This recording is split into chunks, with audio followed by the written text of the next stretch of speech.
Welcome to the Sherlock Holmes Bedtime Stories podcast. Each episode is a section from a classic, comforting Sherlock Holmes story with relaxing music to help you fall asleep. If you like the show, please subscribe, rate and review on Apple Podcasts, Spotify, or wherever you get your podcasts. Support from listeners like you helps us keep the show going.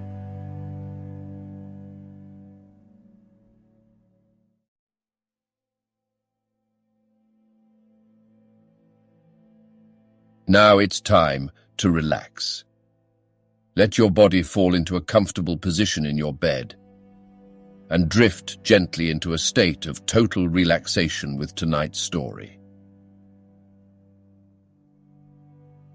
A Study in Scarlet. Part 2. Chapter 6. A continuation of the Reminiscences of John Watson, M.D. Our prisoner's furious resistance did not apparently indicate any ferocity in his disposition towards ourselves, for on finding himself powerless, he smiled in an affable manner and expressed his hopes that he had not hurt any of us in the scuffle.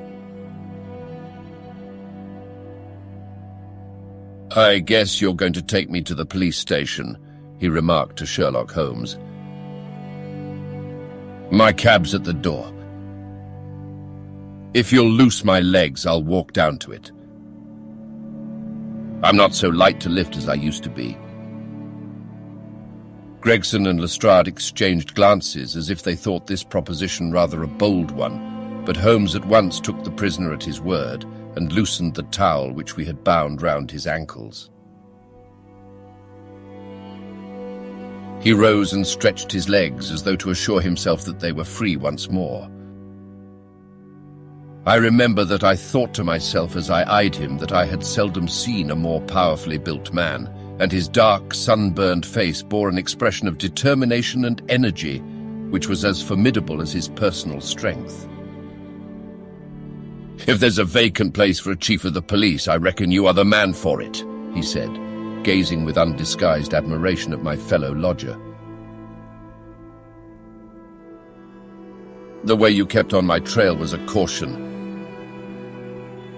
"You had better come with me," said Holmes to the two detectives. "I can drive you," said Lestrade. "Good, and Gregson can come inside with me." "You too, Doctor. You have taken an interest in the case and may as well stick to us." I assented gladly, and we all descended together. Our prisoner made no attempt at escape, but stepped calmly into the cab which had been his, and we followed him. Lestrade mounted the box, whipped up the horse, and brought us in a very short time to our destination. We were ushered into a small chamber where a police inspector noted down our prisoner's name and the names of the men with whose murder he had been charged. The official was a white-faced, unemotional man who went through his duties in a dull, mechanical way. "The prisoner will be put before the magistrates in the course of the week," he said. "In the meantime, Mr. Jefferson Hope, have you anything that you wish to say?" "I must warn you that your words will be taken down and may be used against you." "I've got a good deal to say," our prisoner said slowly.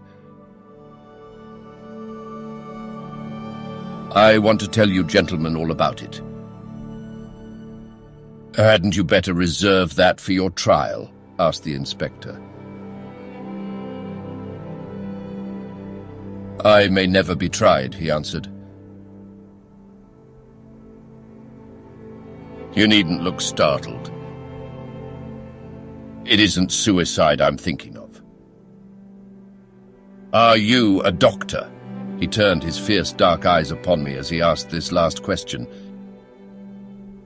"Yes, I am," I answered. "Then put your hand here," he said with a smile, motioning with his manacled wrists towards his chest. I did so, and became at once conscious of an extraordinary throbbing and commotion which was going on inside.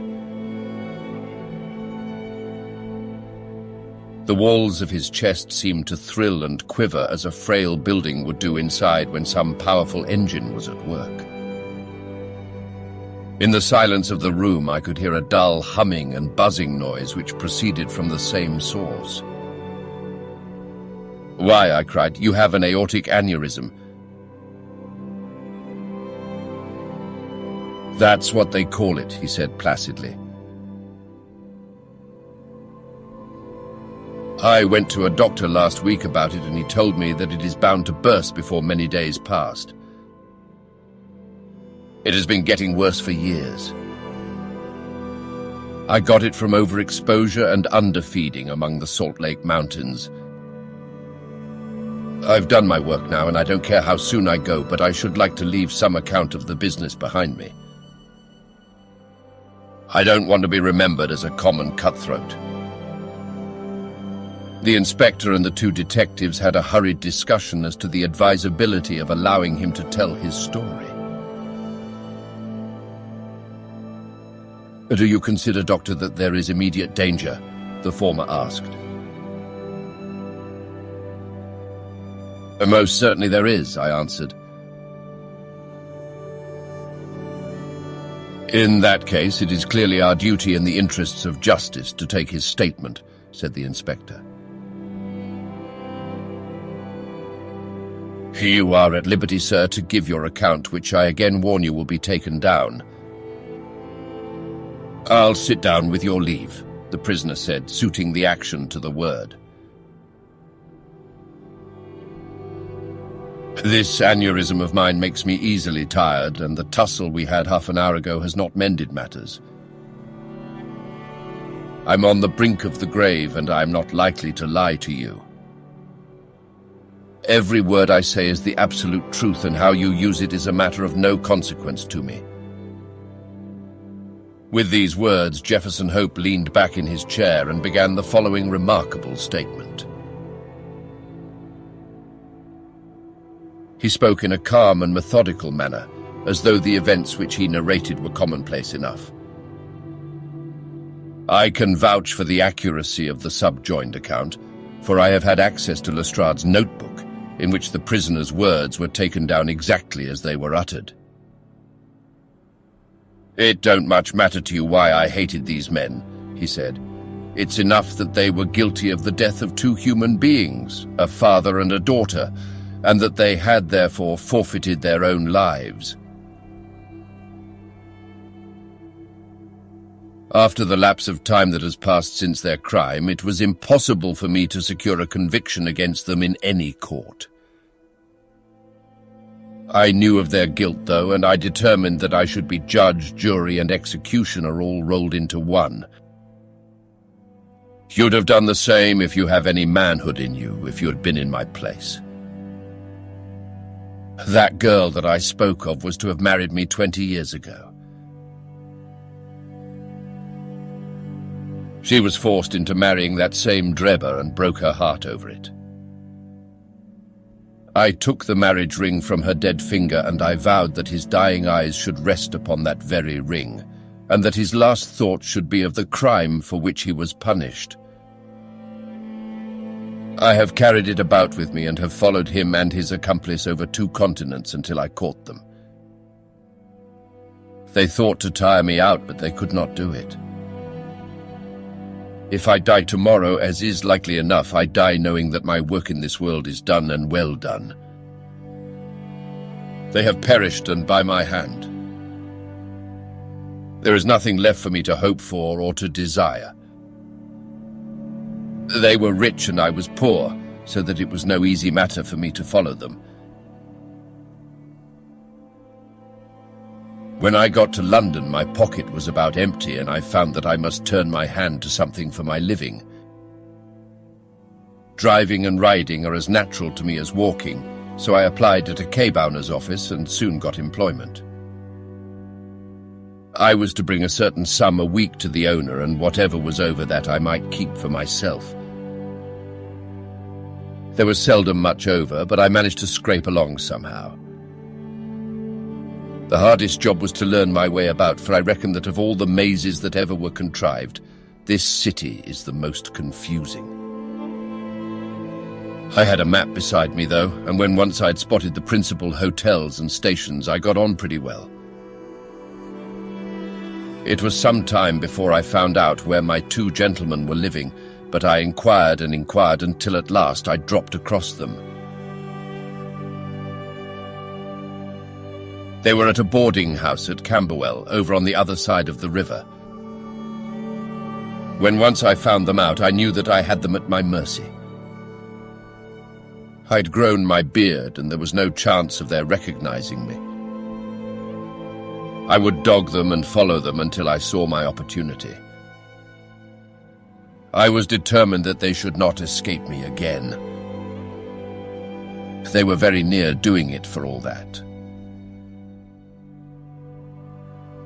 Go where they would about London, I was always at their heels. Sometimes I followed them on my cab and sometimes on foot, but the former was the best, for then they could not get away from me. It was only early in the morning or late at night that I could earn anything, so that I began to get behindhand with my employer. I did not mind that, however, as long as I could lay my hand upon the men I wanted. They were very cunning, though. They must have thought that there was some chance of their being followed, for they would never go out alone and never after nightfall. During 2 weeks I drove behind them every day and never once saw them separate. Drebber himself was drunk half the time, but Stangerson was not to be caught napping. I watched them late and early, but never saw the ghost of a chance, but I was not discouraged, for something told me that the hour had almost come. My only fear was that this thing in my chest might burst a little too soon and leave my work undone. At last, one evening I was driving up and down Torquay Terrace, as the street was called in which they boarded, when I saw a cab drive up to their door. Presently some luggage was brought out, and after a time Drebber and Stangerson followed it and drove off. I whipped up my horse and kept within sight of them, feeling very ill at ease, for I feared that they were going to shift their quarters. At Euston Station they got out, and I left a boy to hold my horse and followed them onto the platform. I heard them ask for the Liverpool train, and the guard answer that one had just gone and there would not be another for some hours.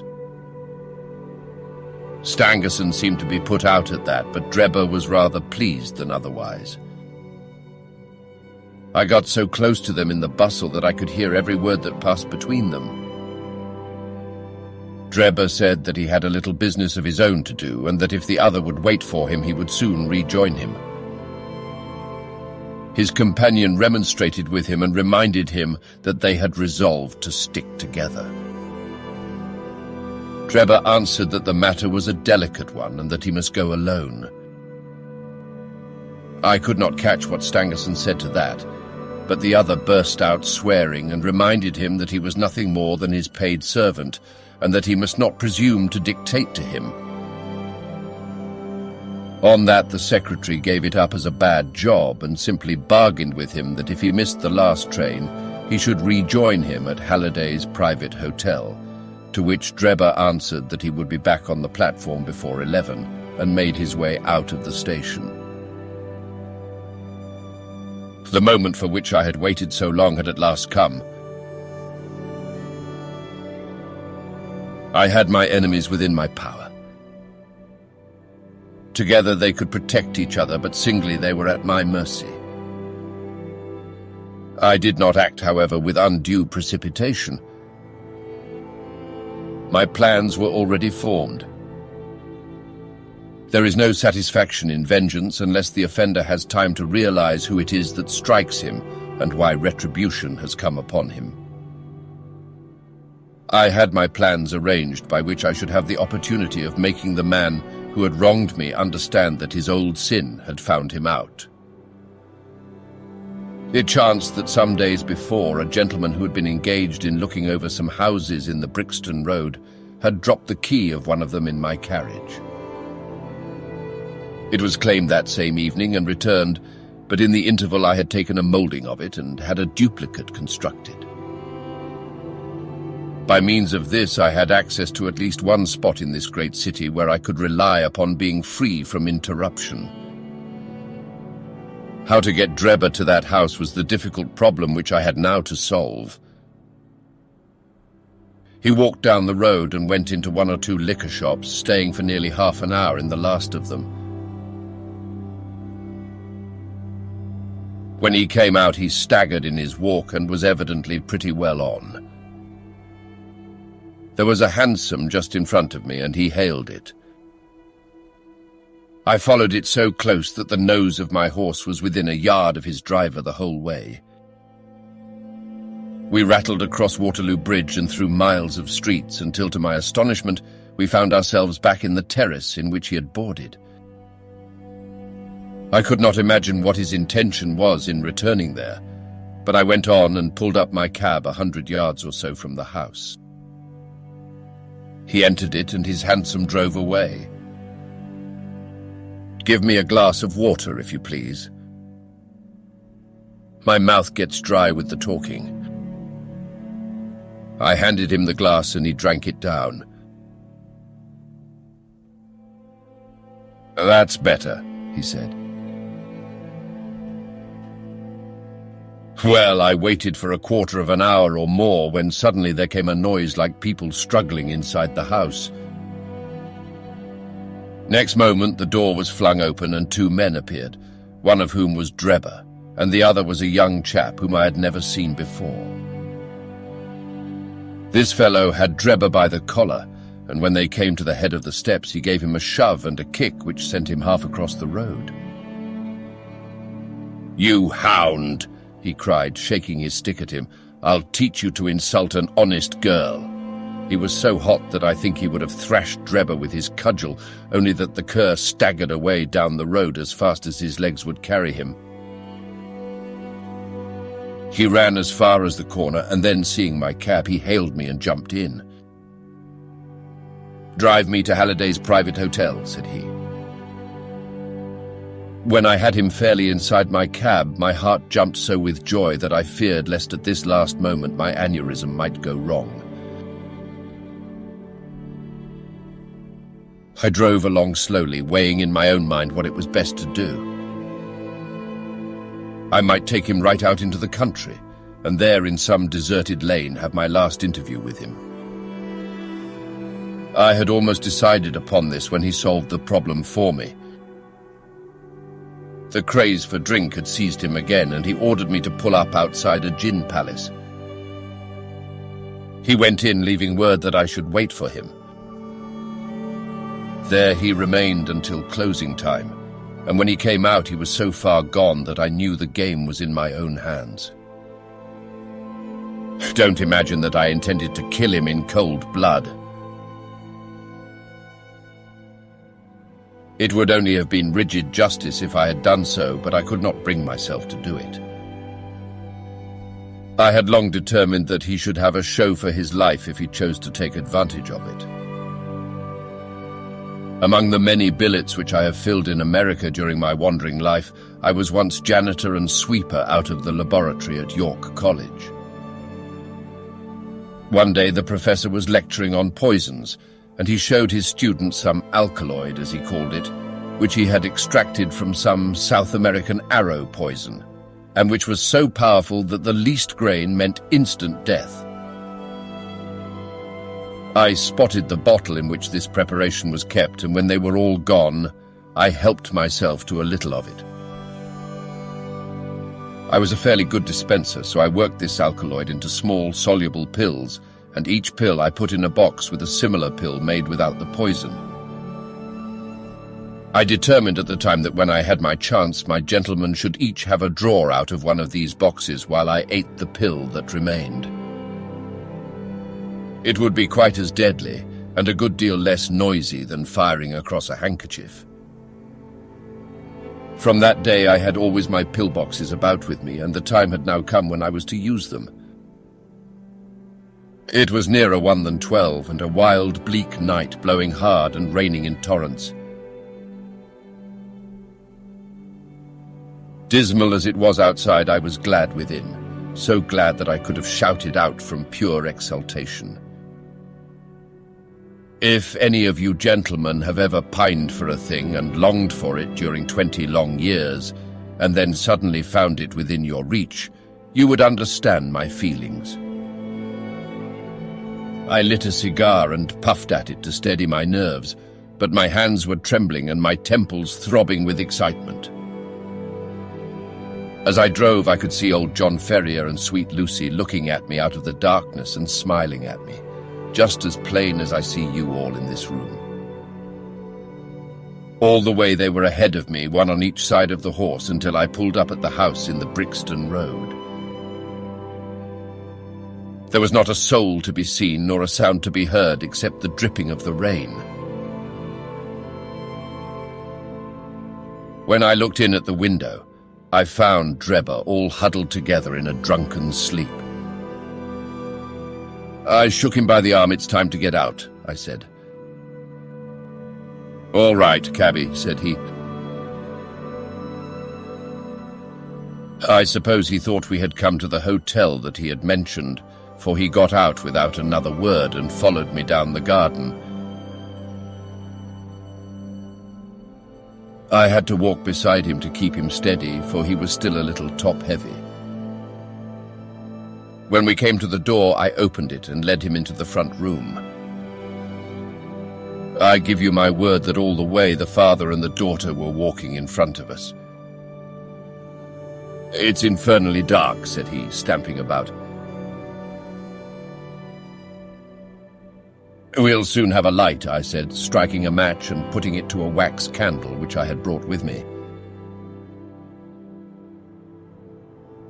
"Now, Enoch Drebber," I continued, turning to him and holding the light to my own face, "who am I?"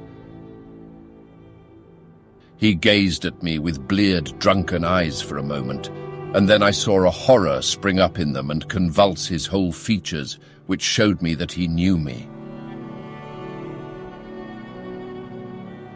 He staggered back with a livid face, and I saw the perspiration break out upon his brow, while his teeth chattered in his head. At the sight, I leaned my back against the door and laughed loud and long. I had always known that vengeance would be sweet, but I had never hoped for the contentment of soul which now possessed me. "You dog," I said, "I've hunted you from Salt Lake City to St. Petersburg, and you have always escaped me. Now at last your wanderings have come to an end, for either you or I shall never see tomorrow's sun rise." He shrunk still further away as I spoke, and I could see on his face that he thought I was mad. So I was for the time. The pulses in my temples beat like sledgehammers, and I believe I would have had a fit of some sort if the blood had not gushed from my nose and relieved me. "What do you think of Lucy Ferrier now?" I cried, locking the door and shaking the key in his face. "The punishment has been slow in coming, but it has overtaken you at last." I saw his coward lips tremble as I spoke. He would have begged for his life, but he knew well that it was useless. "Would you murder me?" he stammered. "There is no murder," I answered. "Who talks of murdering a mad dog? What mercy had you upon my poor darling when you dragged her from her slaughtered father and bore her away to your accursed and shameless harem?" "It was not I who killed her father," he cried. "But it was you who broke her innocent heart," I shrieked, thrusting the box before him. "Let the high God judge between us. Choose and eat. There is death in one and life in the other. I shall take what you leave. Let us see if there is justice upon the earth, or if we are ruled by chance." He cowered away with wild cries and prayers for mercy, but I drew my knife and held it to his throat until he had obeyed me. Then I swallowed the other, and we stood facing one another in silence for a minute or more, waiting to see which was to live and which was to die. Shall I ever forget the look which came over his face when the first warning pangs told him that the poison was in his system? I laughed as I saw it and held Lucy's marriage ring in front of his eyes.